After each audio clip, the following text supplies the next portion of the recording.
बाबर आजम ने कैप्टनसी छोड़ दी और उन्होंने अपने सोशल मीडिया हैंडल से बता दिया कि मैंने पीसीबी को 1 महीना पहले ही इन्फॉर्म कर दिया था अबाउट माय कैप्टनसी और मैं कैप्टनसी कंटिन्यू नहीं करूँगा। ठीक है, अब वो एज अ प्लेयर खेलेंगे टीम के अंदर, ये बात तो कंफर्म हो गई उनके सोशल मीडिया हैंडल से। अब मैं इस वीडियो के अंदर आप लोगों को ये बताना चाहता हूँ कि बाबर आजम की कैप्टनसी के डिसीजन पे, छोड़ने के डिसीजन पे किन प्लेयर्स को फ़ायदा होगा और किन प्लेयर्स को नुकसान होगा, ये मैं आज अपनी वीडियो के अंदर बताऊंगा।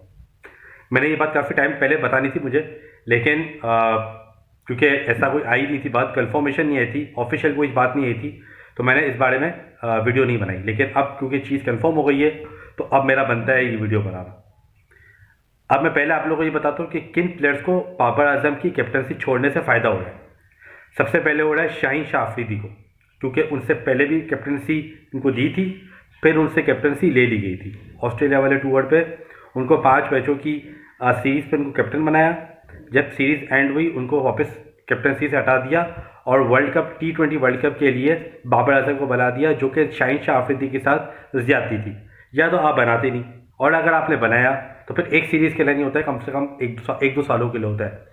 आप एटलीस्ट एक आईसीसी टूर्नामेंट में उसको चेक करते, फिर आप बताते कि भाई ये कैप्टनसी मटीरियल है या नहीं है, या इसको कंसीडर किया जाना चाहिए या नहीं जाना चाहिए। तो सबसे पहले फ़ायदा जो होगा ना वो शाहीन शाह अफरीदी को होगा, बिकॉज उनका वापस चांस बन गया है। थोड़ी सी अगर अपनी पेस वगैरह अच्छी कर ले, अपनी परफॉर्मेंस अच्छी कर ले, उनका चांस बन गया। जो सेकंड फ़ायदा है वो है मोहम्मद रिजवान को। मोहम्मद रिजवान जो है वो बाबर आजम के साथ खेलते आए हैं, ओपनिंग करते आए हैं।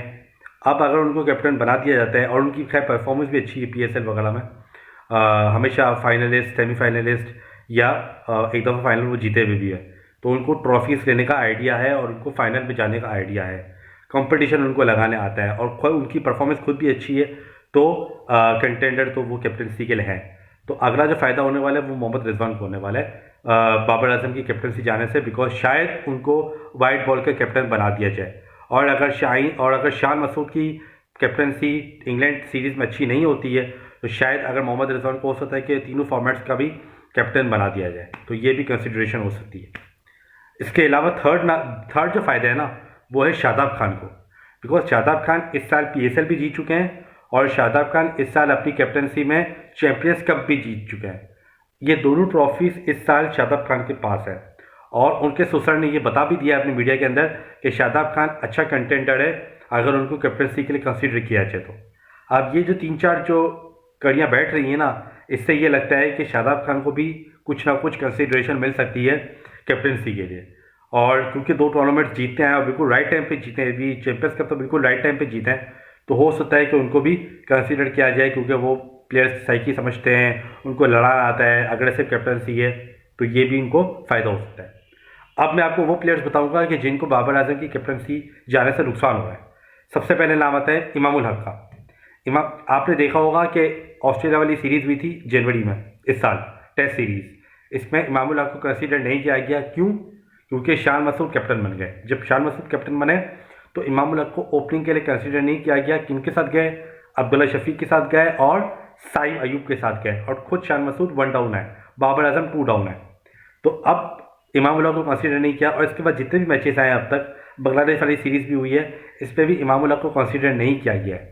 अब अगर बाबर आजम कैप्टन रहते तो इमामुल हक एटलीस्ट, क्योंकि वाइट बॉल के वो होते, तो एटलीस्ट इमामुल हक को वनडे में तो चांस मिल ही सकता था, वनडे में तो होता।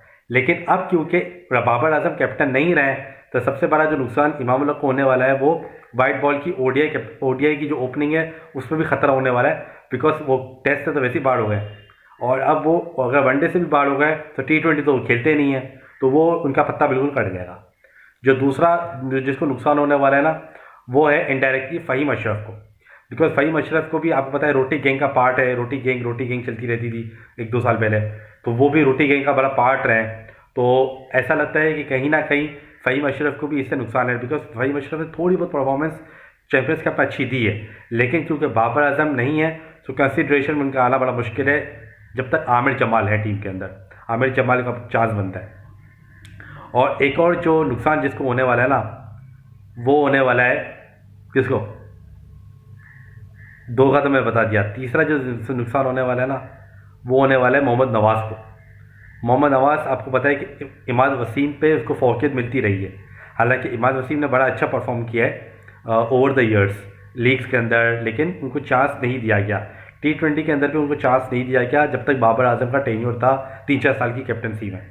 अभी तो मजबूरन T20 वर्ल्ड कप में आ गया बिकॉज बाबर आजम को बाद में बनाया कैप्टन, और उनसे पहले बात हो चुकी थी चेयरमैन वगैरह की, तो अब उनको तो लेना ही था।